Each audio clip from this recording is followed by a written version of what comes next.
Hi, I'm Mary Logston. Once again, here I am at your library.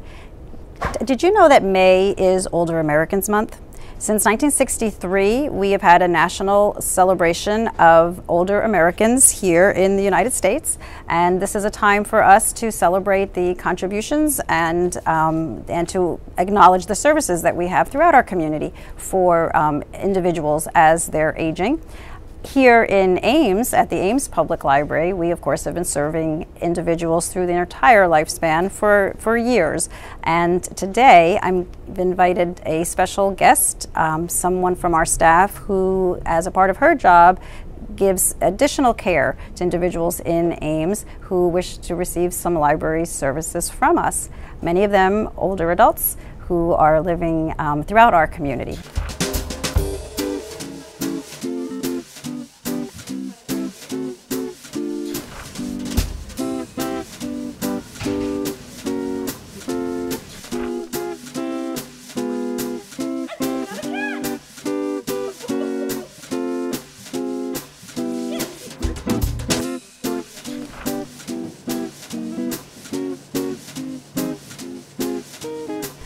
Well, thanks so much for staying with me. As I told you, this month is Older Americans Month, and here at Ames Public Library we have some terrific services for folks in Ames who might benefit from some services.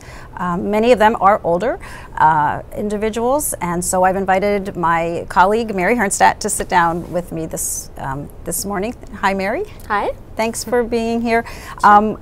Before we get started talking about the services, the special services we have through outreach services for older adults in Ames, just tell us a little bit about yourself.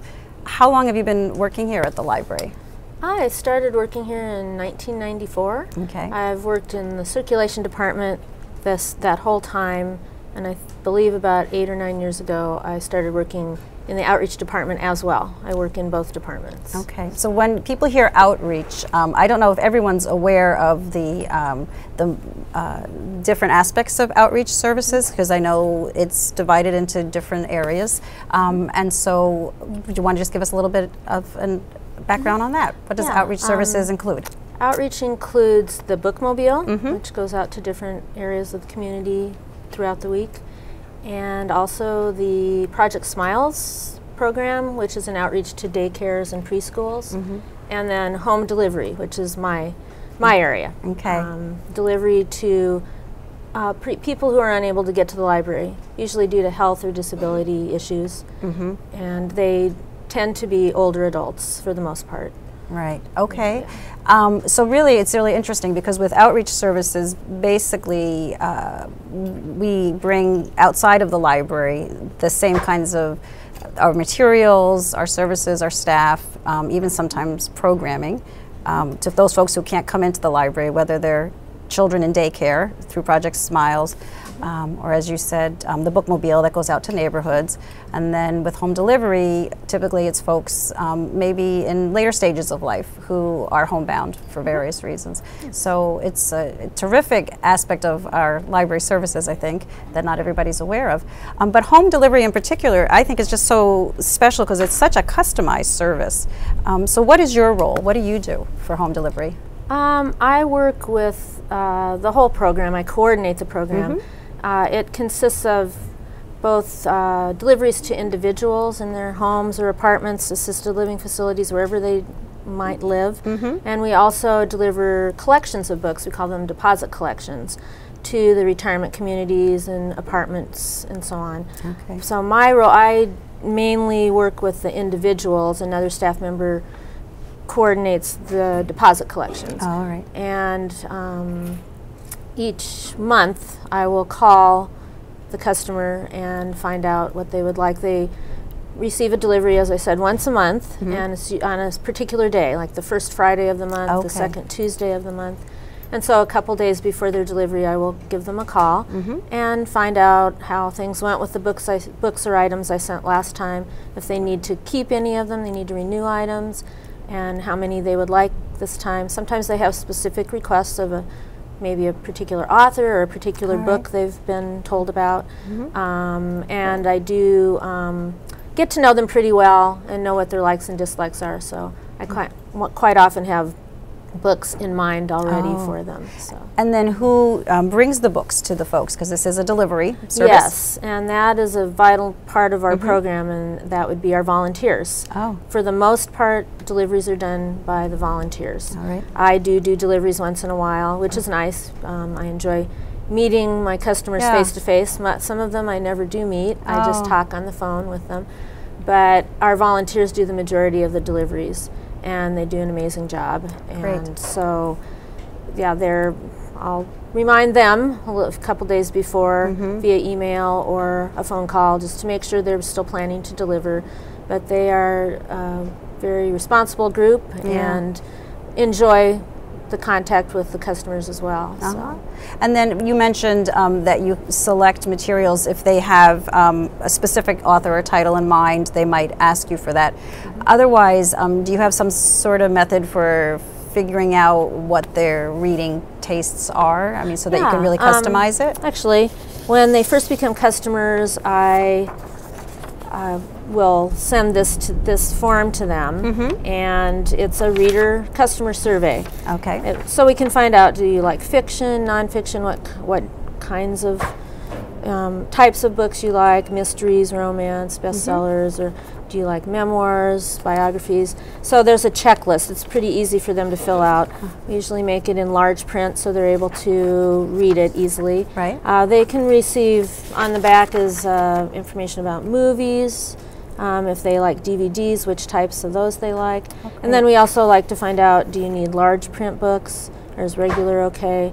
Do you need audio books? So is your vision poor enough that you aren't able to read but you enjoy listening to books? So this gives me a lot of information up at the beginning, and then as I get to know them, I continue to jot notes on it so that I can do the best I can in selecting for them. That's just it's so impressive to me, the amount of attention that you're able to give to them in order to really tailor the service and to bring them materials in their home that they're likely to enjoy.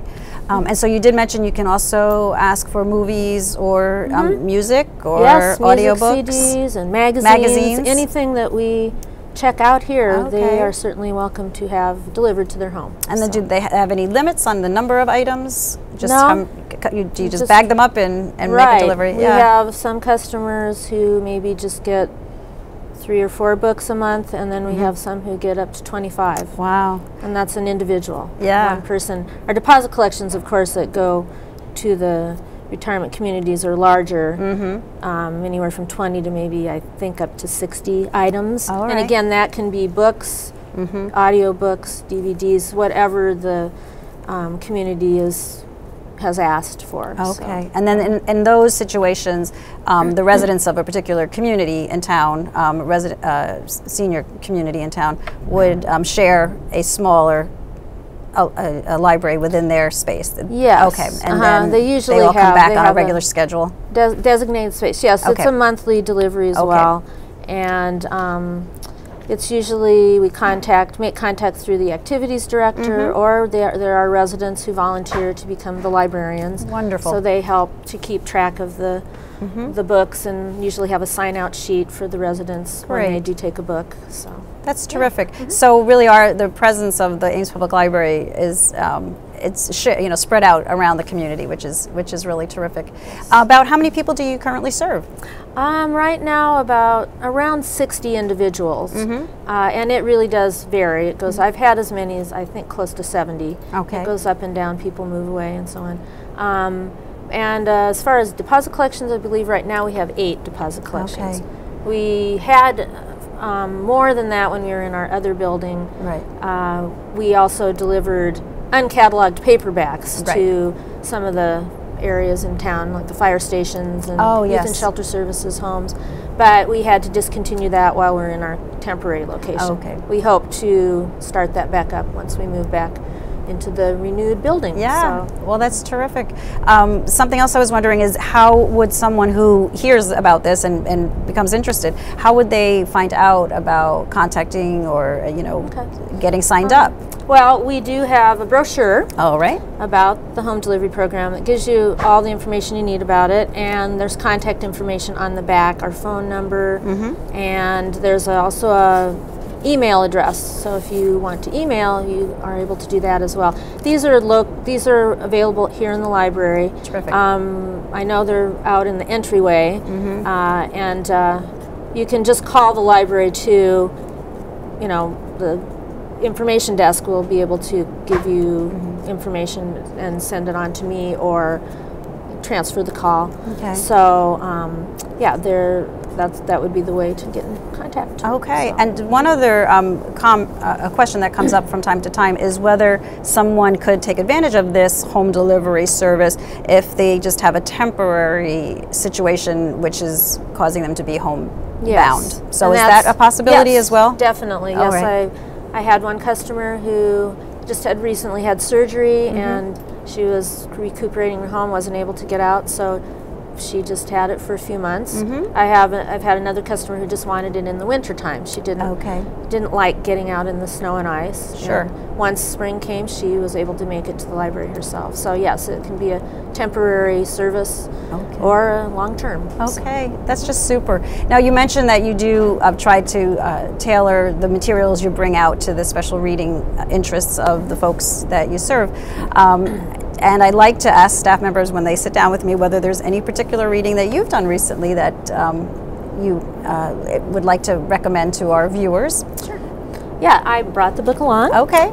It's a book called The Last Runaway, and it is by Tracy Chevalier, I believe is how you pronounce her name. She's written a lot of historical fiction books, and this one is about a young Quaker woman who travels to America in the 1850s. She comes along with her sister, who is planning to marry a man who had come previously from their town in England. And so she comes along with her, and it's just about her experiences and trying to adjust to such a different life in the United States. And a lot of interesting topics come up, such as she's a master quilter. There's a lot of information about quilting and about the differences in the quilts that were done in England as opposed to America. She also, it points out a lot of the differences in the two countries at that time as well. She notices the birds are different, the trees are different, the food is different. She'd never had sweet corn or popcorn, and so that was, I found that interesting. And she also gets involved with the Underground Railroad, which makes it a very interesting read as well, and a very tough situation for her, because as a Quaker, she's really, they are not supposed to lie about anything, but at the same time they're definitely opposed to slavery. So she has to deal with that dilemma as well. So it's a very interesting book, and I enjoyed it a lot. I actually listened to it on CD and enjoyed that aspect of it as well. That's great. So we do have it in book and audiobook form, and hoping that it will be available in large print. I'm not sure it is at this point, but if it becomes available, we will definitely be getting that as well.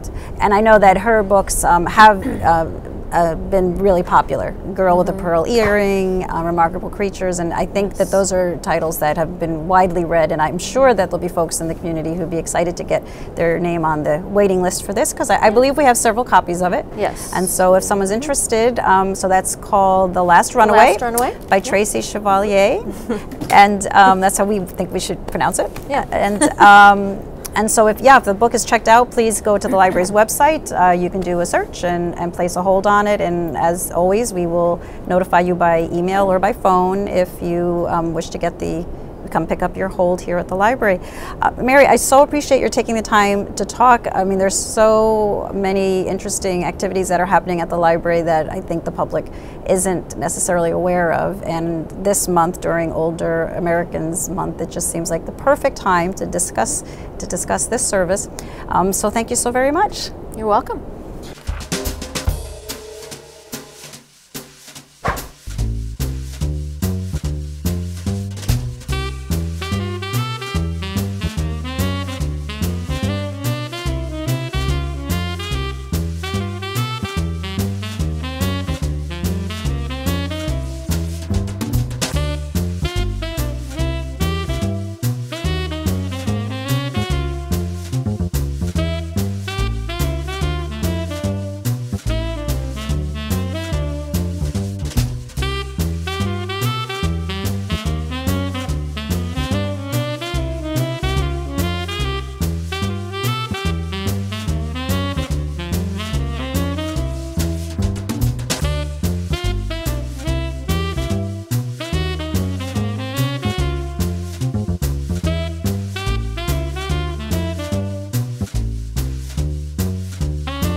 thank you so much for watching At Your Library today. It was delightful to sit down and chat with Mary to learn more about services provided through our Outreach Services Department. If you are interested in coming into the library, however, to take advantage of some of our programs, I'd like you to know in May we will be continuing several of our programs, and these are offered often during the day, which I think is something that's really makes it easy for folks who are retired to come into the library during the daytime often. For example, if you would like to join our crochet and knit group, they meet on Saturday mornings, 9:30 to 11, the second and fourth Saturday of the month. We have got 2 book discussions that gather at the library regularly. Books at Noon on the 3rd Wednesday of the month at noon, and Mystery Lovers on the 1st Wednesday at noon. In addition, we are continuing to offer our Tech Talk programs. For those of you who are new to the e-reader technology, if you've got an e-book, a Kindle, an iPad, any other kind of device, a Nook, and you're trying to explore the new world of e-books, the library has got great information on the Tuesdays, every week, Tuesdays, Tech Talk at 2 o'clock. In each week, we focus on a different device. One thing I'd like to point out, Mary had mentioned our large print collection, which is extensive, and it's just great, fiction as well as nonfiction in the library, and that collection checks out really heavily, and as Mary said, she uses that collection often to bring to individuals who receive our home delivery service or have deposit collections out at the senior residences in town.